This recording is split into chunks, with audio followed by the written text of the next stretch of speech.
Hey everyone, it's Austin Solomon, the Solomon Group at Coldwell Banker Action. Welcome to this week's episode of the Real Wausau Real Estate Show. Today we're talking about what things should you compromise on as a buyer, right?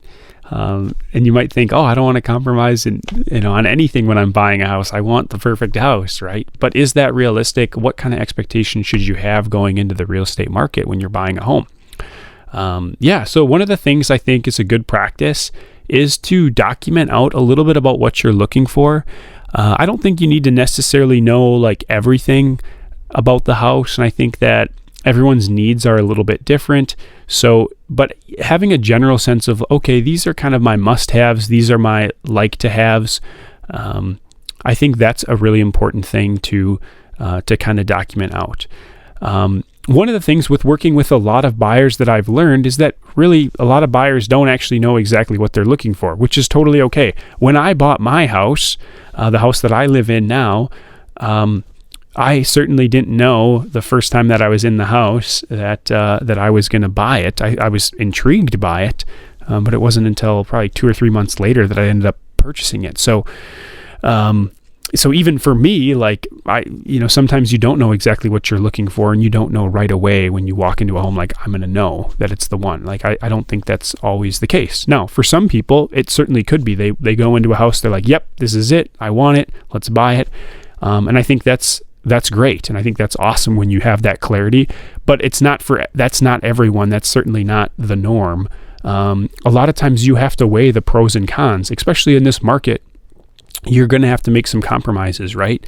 How do you make those compromises? Well, it starts with kind of documenting, okay, these are our non-negotiables, right? Like, we really want a yard, or we really want at least, 4 bedrooms. And we really need that garage space because that's what we're lacking now. So I think once you kind of document out, like, okay, these are the things that we're not going to compromise on, and here's the things that we can compromise on, right? So one of the areas that I think is good to compromise on potentially is like, hey, this house doesn't like scream to me in that it's super updated, right? But we know that, hey, with a little bit of sweat equity, we can put in new floorings, we can put in the paint, we can do, updates to the home, we can make it how we want it, right?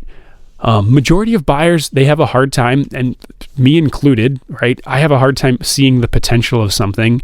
I can visualize probably, halfway decent, but not like some people. Some people have the eye for that. They can really see what something could look like if it's been updated, but most people probably don't have that. But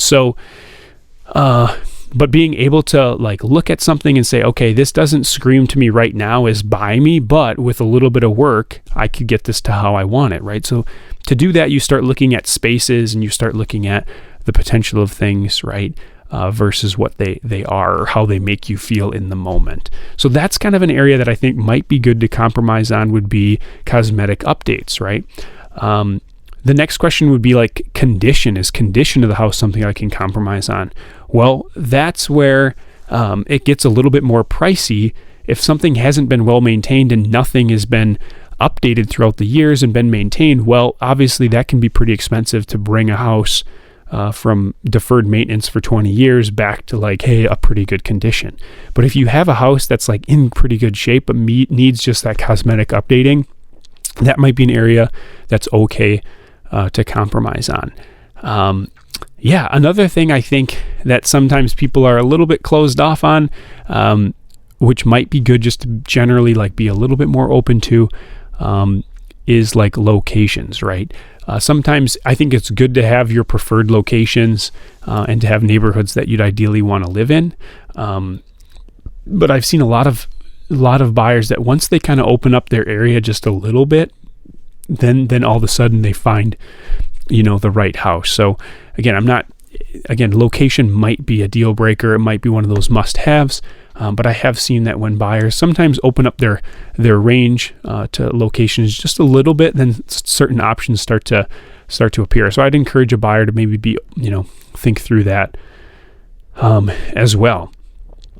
Another thing that I think is a very limiting factor. This is probably more for the not first time home buyers, but maybe for probably more of that house between like 100 to 250,000.